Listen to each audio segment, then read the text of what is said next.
کچھ شک نہیں کہ انسان کم حوصلہ پیدا ہوا ہے، جب اسے تکلیف پہنچتی ہے تو گھبرا اٹھتا ہے، اور جب ملتا ہے اس کو مال تو بخیل بن جاتا ہے۔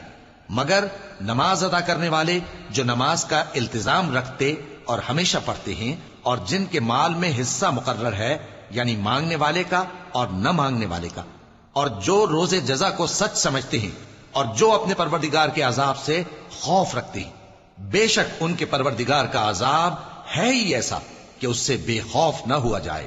اور جو اپنی شرمگاہوں کی حفاظت کرتے ہیں مگر اپنی بیویوں یا باندیوں سے کہ ان کے پاس جانے میں انہیں کچھ ملامت نہیں، اور جو لوگ ان کے سوا اور طریقے ڈھونڈیں تو وہ حد سے نکل جانے والے ہیں، اور جو اپنی امانتوں اور اپنے عہد و پیمان کا پاس کرتے ہیں، اور جو اپنی گواہیوں پر قائم رہتے ہیں، اور جو اپنی نماز کی پابندی کرتے ہیں، یہی لوگ جنتوں میں عزت و اکرام سے ہوں گے۔ تو اے نبی، ان کافروں کو کیا ہوا ہے کہ تمہاری طرف دوڑے چلے آتے ہیں، دائیں اور بائیں سے گروہ گروہ ہو کر جمع ہوتے جاتے ہیں؟ کیا ان میں سے ہر شخص یہ امید رکھتا ہے کہ نعمت کے باغ میں داخل کیا جائے گا؟ ہرگز نہیں۔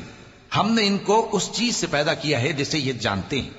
پس مشرقوں اور مغربوں کے مالک کی قسم کہ ہم طاقت رکھتے ہیں، یعنی اس بات پر کہ ان سے بہتر لوگ بدل لائیں، اور ہم عاجز نہیں ہیں۔ تو اے پیغمبر، ان کو باطل میں پڑے رہنے اور کھیل لینے دو، یہاں تک کہ جس دن کا ان سے وعدہ کیا جاتا ہے وہ ان کے سامنے آ موجود ہو۔